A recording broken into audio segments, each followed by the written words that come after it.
So again, like real fast, just to give some site history. This is the barn. We refer to it as the barn. It's 1930, I think is what the date stone says, but it's a WA reproduction of what a barn here they think might have looked like at the time. And when Parks and Rec was operating this site, when this barn would have gone up in the 30s, there's a lot of different stories about what was up here. There was horses, I think, at one point. Mm-hmm. And then this was the car shop, the machine shop for all the Fairmount Park vehicles. You can see we've taken down a lot of the chain link fences, Gotcha. But this used to have like big fence all around. And then since the 80s, when Rittenhouse Town has taken over the site, we've used it for our paper making workshops. And I think occasionally we've even had an artist in residence here as well. Okay.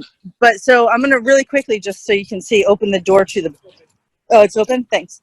Open the door to the our workshop space. Okay. Which we've had to cancel all of our workshops. Mm.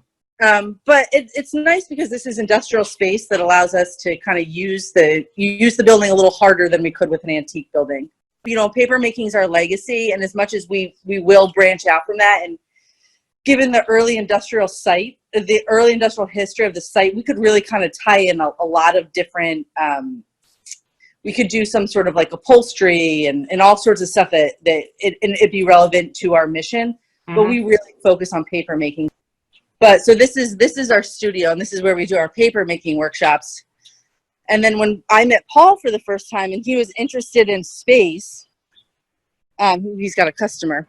Mm-hmm. We actually were using this little portion of the barn where he is now for storage. So, like, this would be perfect. It's got its own window, its own door. We cleared out the storage, and Paul moved in. So mm-hmm. It really just worked out. Oh, great. And so the barn is great because we can do, like I said, programs up here. There's facilities. There's lots of open space. These picnic tables now more than ever are seeing a lot of foot traffic. Mm-hmm. People just, last time I was here over an evening, there was, two friends just sitting out here sharing a bottle of wine. So. Oh, wow. Yeah. So nice. Let's move on in and meet Paul Daniels, the owner of the Paper Trail Bike Cafe. Paul, how are you today? Yeah, hanging in there. Thanks for having us, or having me, I guess. Both of us, because I'm going to get a coffee.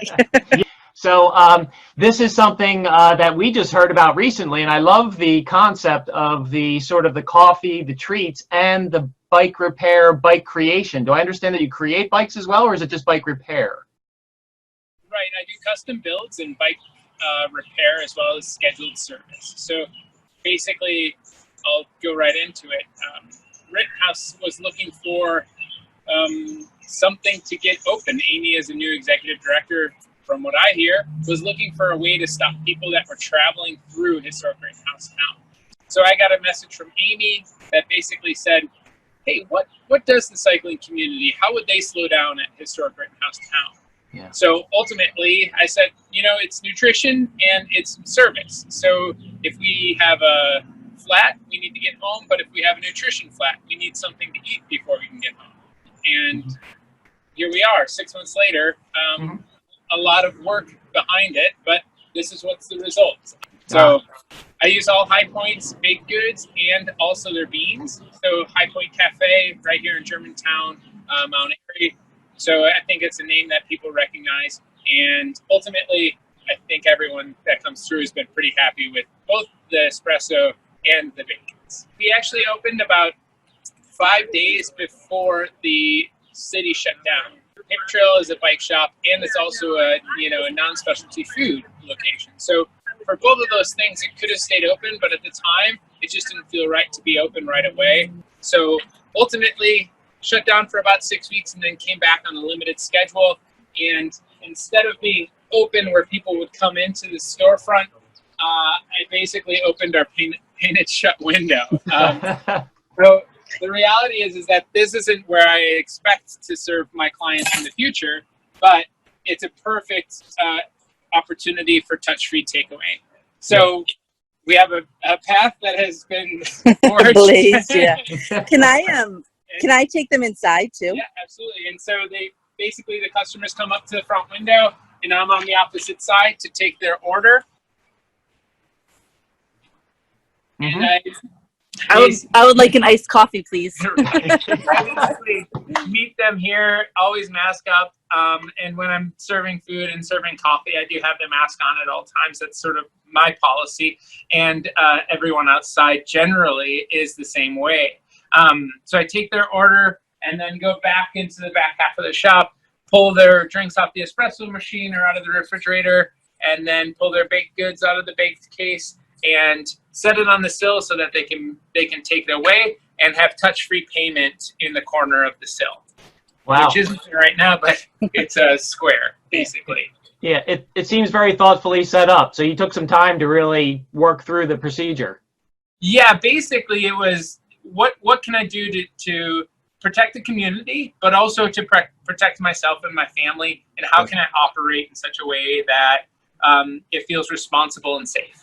Mm-hmm. Mm-hmm. That's great. And you said you had a history in biking. What's your background in biking? Well, it started a long time ago. I grew up, I'll move outside because so I grew up racing. Okay, we'll get you right in front of the bike. Yeah. So I grew up racing bicycles, and that progressed into racing motorcycles. And then I took about a 10-year sabbatical where I rode for the University of Wisconsin first, and then for the United States for about 8 years. Wow. After I got done rowing for the United States, I got right back onto the bike and started racing road bikes, and did that for a good decade as well. And at the end of a career in finance, I was looking to get into the cycling industry. Getting into the industry that I was passionate about was really important. And I co-founded the Princeton Carbon Works Wheel Company.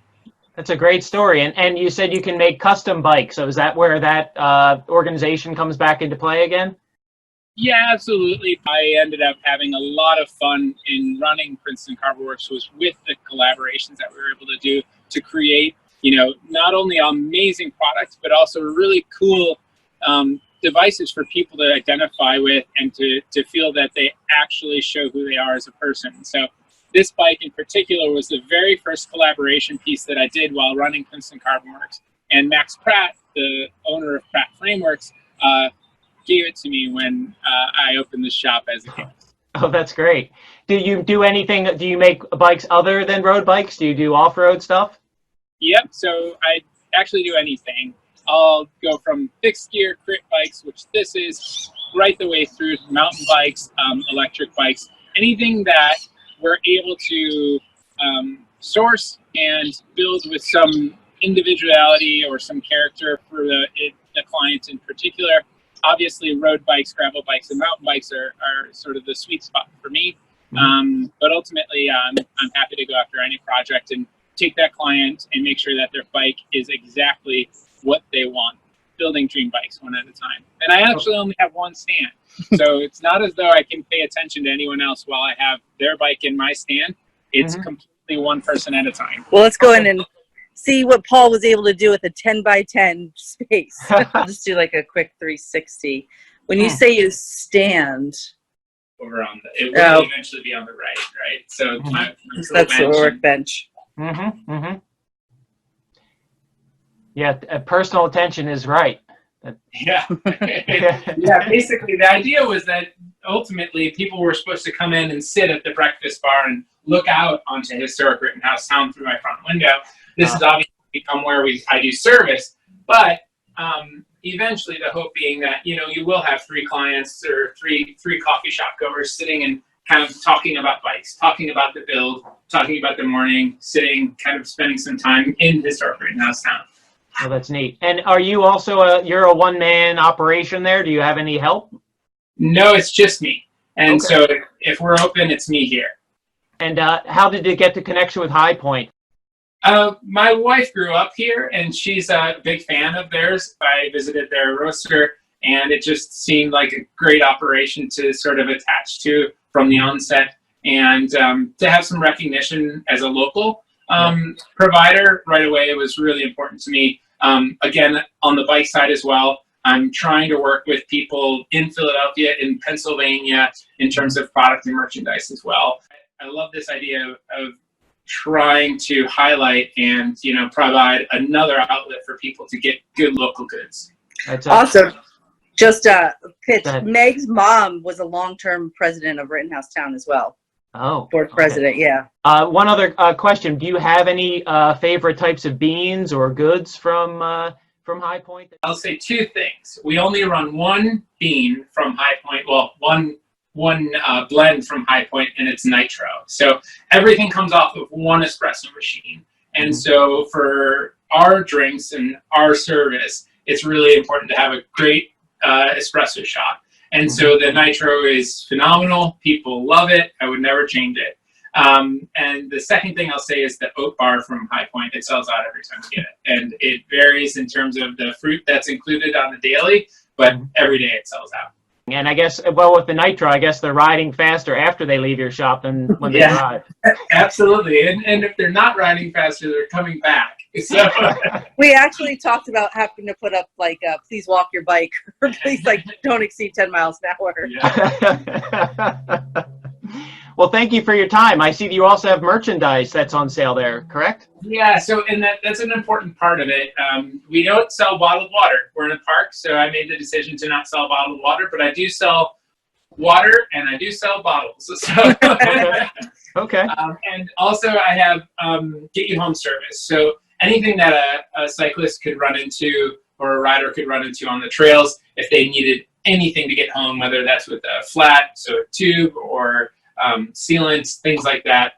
Ultimately, I can get somebody home, and that's the most important thing, so that they can then schedule an appointment to get back, you know, get back for service. So I know Amy's dying to get an iced coffee there. I am. I appreciate your taking time and speaking with us. Anything else that you wanted to mention? Basically, we're, like I had mentioned earlier, we're on a sort of a revised and limited schedule, Thursday through Sunday, 8 a.m. to 2 p.m., just to keep it easy so that people can rely upon it.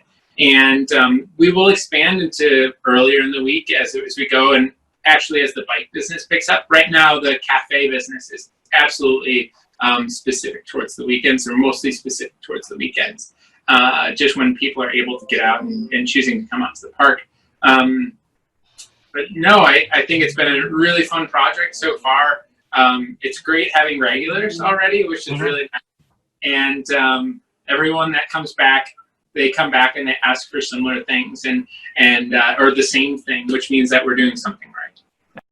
Well, thanks a lot, Paul Daniels, for making time for us. Love this idea, and we're looking forward to biking out there ourselves on our tandem. Maybe one day we'll have to come to you and ask for a special electric tandem, but at this point, you will see us soon.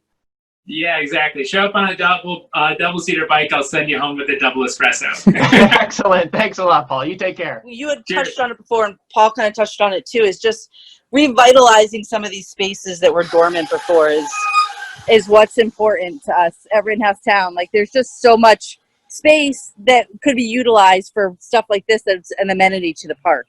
Okay. Yeah, I love that you're reusing it. You're finding ways to creatively reuse it, because again, I haven't heard of a bike repair coffee shop, at least in this area.